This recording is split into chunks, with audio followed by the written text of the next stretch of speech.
So yun guys, kung nagpapagawa nga pala kayo ng modern design na bahay, ito yung mga posibleng makatulong sa inyo para ma-achieve nyo yung aesthetic, minimalist, and classy na vibe sa pinapagawa nyong dream house. So una na dyan is itong miniature distribution panel.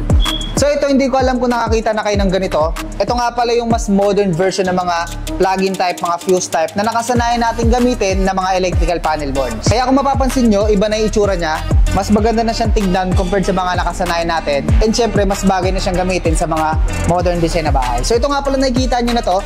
Ito na rin yung kadalasan ginagamit sa mga condo, tsaka sa mga hotel. Kaya kung nagpapagawa kayo ng modern design na bahay, try nyo gumamit ng ganito. Nga pala kung gagamit kayo ng ganito mga miniature distribution panel, dalawang installation yung pwede nyo gawin dyan. So pwedeng surface type installation. Pag surface type installation, ganyan siya, hindi nyo na siya kailangan ilubog. Gagawin nyo na lang, i-screw nyo yung panel sa pinaka-walls. Pangalawang installation na pwede nyo gawin is itong flash type installation. So ito, kung mapapansin nyo, mas maganda yung pagkaka-install ng panel niya kasi yung pinakamukha lang ng panel yung nakalabas at nakamount sa pader yung pinaka-body niya. So yung ganitong installation kasi, mas aesthetic siyang tignan, kaya mas common siyang ginagamit na installation sa mga condo at sa mga hotel. Bago ko nga pala makalimutan, kung gagamit kayo ng ganito, pinaka-safe at pinakamagandang gamiting brand na circuit breaker ay itong Schneider na MCB.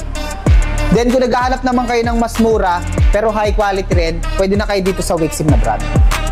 So yan yung electrical panel board na pwede nyo gamitin kung naghahanap kayo ng aesthetic na babagay sa pinapagawa nyong modern design na bahay.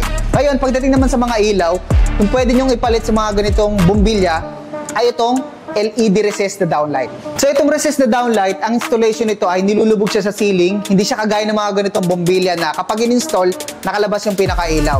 So ito, ang makikita nyo lang dito ay itong pinaka-bilog, parang ganito. Ngayon, pagdating sa konsumo ng kuryente, ano bang mas matipid? Yung ganitong bombilya ba o ganitong LED resist na downlight? So kung gagamit kayo ng parehong watts ng ilaw, syempre, pareho lang sila ng konsumo. Magkakatalo lang yan sa dami ng ilaw na gagamitin nyo. So ito kasi mga bombilya, usually yung light beam nito ay 270 degrees. So mas malawak yung kaya nila liwanagan dahil nga nakalabas yung ilaw nila.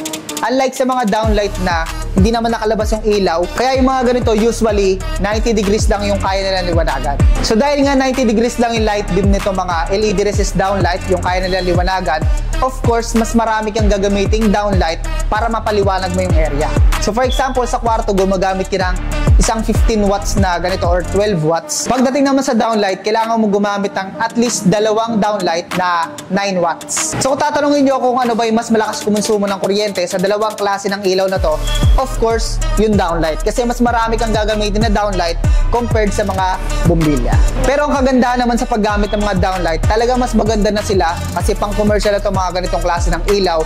Kaya kung modern design yung pinapagawa nyo na bahay at yun yung gusto nyo ma-achieve, mga aesthetic, minimalist na vibes, ganitong ilaw talaga yung marirecommend namin sa inyo. So marami pa naman kayong pwedeng gamitin na ibang klase ng ilaw na mga modern, pero yung pinaka-basic na pwede nyo ipalit dito ay itong LED resist na downlight. Ngayon, pagdating naman sa mga switches and outlet, kung gusto nyo nang palitan yung mga ganito yung switches and outlet sa bahay, kung gusto nyo talaga ng mas maganda, mas modern, try nyo tong Type 86 na switches and outlet. So ito guys, ang kagandahan dito, pag ito yung ginamit nyo, halos wala kayong katulad dito sa Pilipinas. So ito kasi kadalasan ginagamit pa lang to sa ibang bansa, pero dito sa atin, sobrang bibihira pa lang ng mga ganitong klase na switches and outlet. So para mas makita nyo yung pinagkaiba, pakita natin na mas malapit. So ito yung mga nakasanayan nating switches and outlet. Kung makikita nyo, mas malaki yung size nya, tapos rectangle yung shape. Unlike sa mga Type 86 na square yung shape nya. So kaya nga pala ito tinawag na Type 86 kasi yung sukat nya ay 86mm by 86mm. So kung mapapansin nyo, mas maganda na talaga siyang tignan, mas elegante. Yung on and off niya is up and down na. Hindi siya kagaya ng mga nakasanayan natin na side to side. Tapos yung mga outlet nga pala nito is meron na silang switch.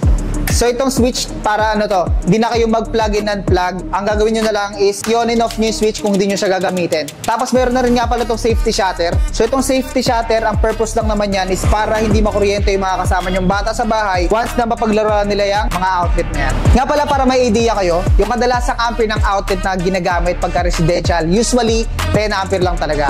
So yung mga 10 ampere na outlet, yun rin yung mga kadalasan na nag-overheat and nag-overload. And ito nakikita nyo nga pala na to, 16 ampere na yung switch nito, pati yung outlet. So yung design niya, in-upgrade, and yung quality niya, mas pinaganda na rin. So I guess dito na natin tatapusin tong ating video. Kaya kung nagpapagawa kayo ng modern design na bahay, o meron kayong mga kamag-anak o kakilala na nagpaparenovate ng bahay, share nyo tong video na to, and syempre don't forget to like and follow.